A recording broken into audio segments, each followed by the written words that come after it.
Bonjour les amis, bienvenue sur ActuPV. En Guinée, le débat politique tourne souvent autour d'un nom, d'un leader d'un camp. Mais si au lieu de chercher la personne idéale, on se demandait plutôt ce dont le pays a réellement besoin. Et si la priorité aujourd'hui, ce n'était pas un homme fort, mais une stabilité durable. Mes amis, dans cette vidéo, je vais vous parler de trois articles, des articles de sites locaux de la Guinée. Vous vous en doutez très bien, je pense que les articles parleront des prochaines élections qui seront organisées le 28 décembre 2025. Et pour cela, à la fin de la vidéo, vous aurez à répondre à une question ou commenter, débattre sur une question. Donc, je vous invite à commenter, à partager, à liker et à vous abonner si ce n'est pas encore fait. Premier article présidentiel du 28 décembre, 50 partis politiques déjà intéressés par la course. Nous avons Diana Boutouré, directrice générale des élections DGE. La présidentielle du 28 décembre prochain suscite visiblement de l'engouement, selon la directrice générale des élections DGE. 50 partis politiques ont déjà exprimé leur intention de présenter de candidats à cette élection. Ces formations politiques ont également désigné leurs représentants au sein des commissions mises en place pour la réception des candidatures et pour fixer la caution et le plafonnement des dépenses de campagne. Parmi eux, on retrouve le bloc libéral de Faya Milimono, donc c'est confirmé pour Faya Milimono, et l'UDRG du Premier ministre Bahouri, qui fait campagne pour le président de la République actuelle. En revanche, on note l'absence du RPG Arc-en-Ciel, de l'UFDG, qui sont suspendus par le gouvernement, mais aussi de l'UFR dont le leader Sidia Touré n'est pas inscrit sur la liste électorale. Je pense que c'est pareil pour celui d'Alain Diallo. Et puis sans oublier qu'il y a le parti Modèle dont lui son candidat est arrêté. Voilà. Ensuite, en bas, nous avons la liste de tous les partis et des candidats indépendants. Moi, je passe et je vous lis l'article le plus important de cette vidéo que je trouve un beau boulot qui a été fait sur cet article de Guinée News. Donc, présidentiel guinéen, qui sont les vrais prétendants et quelles sont leurs chances? À 80 jours du scrutin présidentiel, le paysage politique guinéen commence à se dessiner. Si plusieurs candidats sont déjà annoncés, les poids lourds, eux, ne se font encore attendre. Qui sont les figures en liste, déclarées ou pressenties, et quelles sont leurs réelles chances de victoire? Donc, on commence par le plus en vogue, on va dire, donc le général Mamadi Doumbouya. L'hypothèse est devenue une quasi-certitude. Bon, c'est une certitude depuis le début.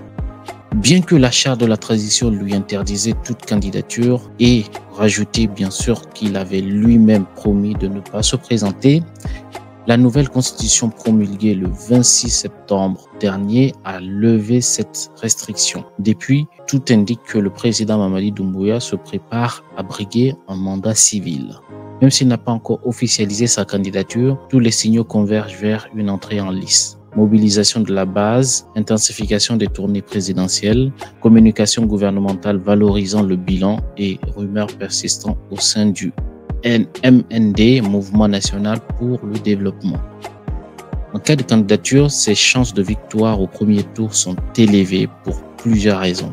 Effectivement, un bilan jugé positif, une croissance économique soutenue à plus 6,5% au premier trimestre 2025. On n'oublie pas qu'il est là depuis 2021, fin 2021. Relance du méga projet Simandou, chemin de fer, port, infrastructure minière, récupération des domaines de l'État, lutte contre la corruption et amélioration notable des infrastructures aéroports de Conakry, cité administrative de Kaloum et routes régionales. Alors, c'est aux Guinéens d'en juger.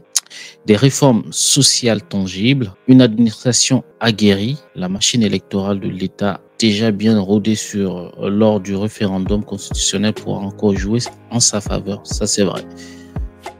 Un atout sociopolitique déterminant. Le vote communautaire ancré dans l'histoire électorale du pays pourrait encore bénéficier aux candidats du pouvoir. Donc ça, c'est ancré dans l'histoire, mais Alpha Condé l'a beaucoup relevé encore. Donc voilà, sans trop aller en détail, on sait déjà c'est officiel, selon moi, il se présentera. Mais peu importe, encore une fois, là n'est pas la question. On cherche une stabilité ou on cherche quelqu'un de fort, quelqu'un qui va représenter, nous représenter ou qui va représenter un groupe de population sans pour autant faire le nécessaire. Je pense que c'est la vraie question qu'il faut se poser. L'UFDG à la croisée des chemins. Longtemps principal adversaire de la mouvance présidentielle, l'UFDG traverse une zone de turbulence. Suspendu pour des raisons judiciaires, le parti ne peut pour l'instant présenter de candidat. Et même si la suspension venait à être levée, son leader historique, Cellou Dalein Diallo, reste illégible, n'étant plus inscrit sur la liste électorale. Donc, pour information, Cellou et Sidia ont tenté de s'inscrire au Sénégal et en Côte d'Ivoire, mais ils ont été catégoriquement refusés. Voilà, et puis des vétérans de l'opposition Kouyaté, Kaba et Milimono, Dr Ousmane Kaba, PADES, Lansana Kouyaté, PDN et Faya Milimono, BLD, comptent parmi les figures les plus anciennes du paysage politique guinéen. Tous trois ont déjà participé à des présidentielles avec des résultats plus ou moins honorables et dirigent des partis encore présents sur le terrain. Mais après une décennie d'opposition sans alternance, leur force financière, politique et symbolique semble s'éroder. Leur présence médiatique s'est raréfiée, leurs meetings peinent à mobiliser et leurs discours séduisent de moins en moins une jeunesse avide de renouveau. Et je pense que ça c'est la phrase qui résume, c'est pas que ces trois leaders, et même les leaders, Cellou Dalein, Sidia Touré et Alpha Condé. Pour le RPG Arc-en-Ciel et l'UFR, les absents de taille, les deux anciens grands partis du gouvernement, le RPG Arc-en-Ciel de Alpha Condé et l'UFR de Sidia Touré, dirigés par des leaders octogénaires, ont officiellement renoncé à présenter un candidat à la prochaine présidentielle. Une décision stratégique ou un aveu de faiblesse? En tout cas, leur absence ouvre un espace inédit au profit des nouvelles figures et du candidat du pouvoir. Et puis bon, on va pas parler des 66 autres candidats entre ambition et illusion, donc c'est pas la peine du tout. Voilà, et donc une petite note sur le parti Modem avant de finaliser cette vidéo, les amis. Donc qu'est-ce qu'on nous dit rapidement? Pourquoi j'ai une page blanche? Voilà. Donc c'est sur le site Guinée News toujours. Présidentielle 2025, le modèle réclame la libération de son leader Ali Ouba. Alors, je vais pas tout vous lire en fait, hein. Il y a une partie qui est très importante, enfin que je trouve intéressante dans cet article. À moins de 3 mois de l'élection présidentielle censée marquer la fin de la transition ouverte après le coup d'État de 2021, l'inquiétude monte au sein du mouvement démocratique libéral Modèle. Son président Ali Ouba, pressenti pour porter les couleurs du parti à ce scrutin prévu le 28 décembre 2025, demeure détenu à la maison centrale de Conakry.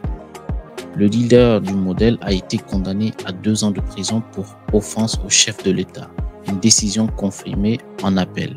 Ses avocats ont toutefois formé un pourvoi en cassation devant la Cour suprême, mais le parti dénonce une lenteur dans le traitement du dossier. Lors de la reprise des assemblées générales, ce samedi 11 octobre 2025, la formation politique a réitéré sa demande de libération immédiate de son président, estimant que son incarcération vise à l'écarter de la course présidentielle. Donc, si je résume, nous avons les grands partis quasiment tous écartés et puis potentiellement M. Mamadi Doumbouya qui se présentera aux élections du 28 décembre 2025. Mais là encore n'est pas la question. On se pose la question, la Guinée a-t-elle besoin d'un sauveur ou d'un système qui tient enfin debout? Dites-moi en commentaire ce que vous en pensez. Merci et à très bientôt pour de nouvelles vidéos sur Actu PV.